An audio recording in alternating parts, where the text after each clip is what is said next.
Hello friends, welcome to my channel. ഞാൻ ഇന്ന് ഒരു റഷ്യൻ സലാഡിന്റെ റെസിപ്പി ആയിട്ടാണ് വന്നിരിക്കുന്നത്. ഇത് നമുക്ക് വളരെ കുറഞ്ഞ സമയം കൊണ്ട് ഉണ്ടാക്കി എടുക്കാൻ പറ്റിയ നല്ല സൂപ്പർ സലാഡാണ്.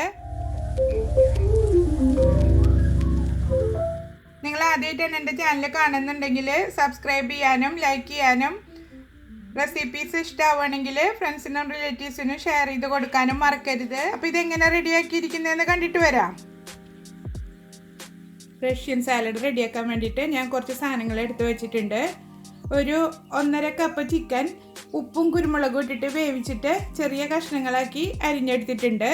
പിന്നെ ഒരു പകുതി ക്യാപ്സിക്കം, ഒരു പൊട്ടറ്റോ ചെറിയ പീസസ് ആക്കിയിട്ട് വേവിച്ചെടുത്തത്, അതുപോലെ തന്നെ ക്യാരറ്റ്, ഫ്രോസൺ ഗ്രീൻ പീസ്, ഇത് രണ്ടും ഞാൻ വേവിച്ചെടുത്തിട്ടുണ്ട്. ഒരു 5 മിനിറ്റ് നേരം വേവിച്ചെടുത്താൽ മതി. ഒരുപാട് വെന്ത് ഉടയൊന്നും ചെയ്യരുത്. പിന്നെ ഒരു 1/2 കപ്പ് കോൺ എടുത്തിട്ടുണ്ട്. പിന്നെ മയോണീസും വേണം, ഫ്രഷ് ക്രീമും വേണം. 3 എഗ്ഗ് ഞാൻ ബോയിൽ ചെയ്തെടുത്തിട്ടുണ്ട്. പിന്നെ നമുക്ക് വേണ്ടത് പൈനാപ്പിളാണ്. ടിൻഡ് പൈനാപ്പിളാണ് ഞാൻ എടുത്തിരിക്കുന്നത്. ഫ്രഷ് പൈനാപ്പിളാണ് നിങ്ങൾ എടുക്കണമെന്നുണ്ടെങ്കിൽ അതൊന്ന് വേവിച്ചിട്ട് എടുക്കണം കേട്ടോ. ഇനി നമുക്കിതെല്ലാം കൂടെ മിക്സ് ചെയ്തെടുക്കാം. വലിയ ബൗളിലേക്ക് മയോണീസ് ഇട്ട് കൊടുക്കുക. ഇത് ഞാൻ 1 കപ്പ് മയോണീസാണ് എടുത്തിരിക്കുന്നത്. നിങ്ങൾ എടുക്കുന്ന വെജിറ്റബിൾസിനും ചിക്കനും അനുസരിച്ചിട്ട് മയോണീസ് ചേർത്ത് കൊടുക്കുക. അടുത്തത് ഇതിലേക്ക് 1/4 കപ്പ് ഫ്രഷ് ക്രീം ചേർത്ത് കൊടുക്കുക. ഒരു 1/2 ടീസ്പൂണ് ഉപ്പിട്ട് കൊടുക്കുക. നമ്മൾ വെജിറ്റബിൾസ് വേവിക്കുമ്പോൾ അതിൽ അല്പം ഉപ്പിട്ട് കൊടുക്കണം. ഒരു 1/4 ടീസ്പൂണ് കുരുമുളക് പൊടി ഇട്ട് കൊടുക്കുക. അടുത്തത് ഒരു 1/4 കപ്പ് പഞ്ചസാര. ഇതെല്ലാം ചേർത്തിട്ട് നന്നായി മിക്സ് ചെയ്യുക. പഞ്ചസാര അലിഞ്ഞു വരുന്നത് വരെ മിക്സ് ചെയ്തെടുക്കാം.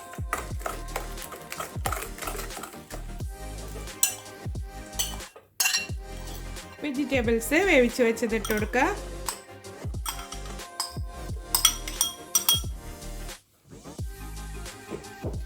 വേവിച്ച സാധനങ്ങളെല്ലാം നന്നായി തണുത്തതിന് ശേഷം വേണം സലാഡിലേക്ക് ചേർത്ത് കൊടുക്കാൻ. ഫ്രോസൺ കോൺ ഇട്ട് കൊടുക്കുക. ക്യാപ്സിക്കം, പൊട്ടറ്റോ, വെജിറ്റബിൾസ് എല്ലാം നിങ്ങൾക്ക് ഇഷ്ടത്തിനനുസരിച്ച് ചേർത്ത് കൊടുക്കുക. ഇപ്പം ഏതെങ്കിലും ഇല്ലാന്നുണ്ടെങ്കിൽ കുഴപ്പമൊന്നുമില്ല, ടേസ്റ്റിന് വ്യത്യാസമൊന്നും ഉണ്ടാവില്ല. പൈനാപ്പിള് ഇതിങ്ങനെ തന്നെ ടിന്നിൽ വന്നതാണ്, ചെറിയ പീസസ് ആക്കിയിട്ട് കട്ട് ചെയ്തിട്ടുള്ളതാണ്. ഇനി ഒരല്പം വിനീഗർ ഒഴിച്ചു കൊടുക്കുക. ഒരു 2 ടേബിൾ സ്പൂണോളം എടുത്തിട്ടുണ്ട്. ഇതെല്ലാം ചേർത്തിട്ട് നന്നായി മിക്സ് ചെയ്തെടുക്കുക. മിക്സ് ചെയ്തതിന് ശേഷം ഇനിയിപ്പോൾ മയോണീസ് കുറവായിട്ട് തോന്നുകയാണെങ്കിൽ നമുക്ക് അപ്പം ചേർത്ത് കൊടുക്കാം. പാർട്ടിക്കൊക്കെ ഉണ്ടാക്കാൻ പറ്റിയ അടിപൊളി സലാഡാണിത്. എല്ലാം മിക്സ് ചെയ്തതിന് ശേഷം അവസാനം നമുക്ക് എഗ്ഗ് ചേർത്ത് കൊടുക്കാം. അല്ലെങ്കിൽ ഇതിലിട്ട് മിക്സ് ചെയ്യുമ്പോൾ പൊടിഞ്ഞു പോകും. എഗ്ഗ് ചെറിയ പീസസ് ആക്കി കട്ട് ചെയ്തെടുത്തിട്ടുണ്ട്. ഇനി ഇതിലേക്ക് ഇട്ട് കൊടുക്കുക.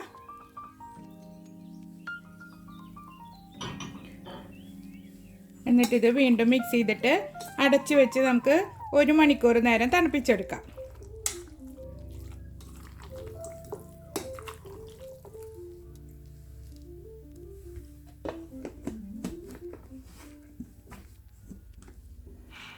സലാഡ് റെഡി ആയിട്ടുണ്ട്. ഞാൻ 1 മണിക്കൂർ നേരം തണുപ്പിച്ചിട്ട് സെർവിങ് ഡിഷിലേക്ക് മാറ്റിയിട്ടുണ്ട്.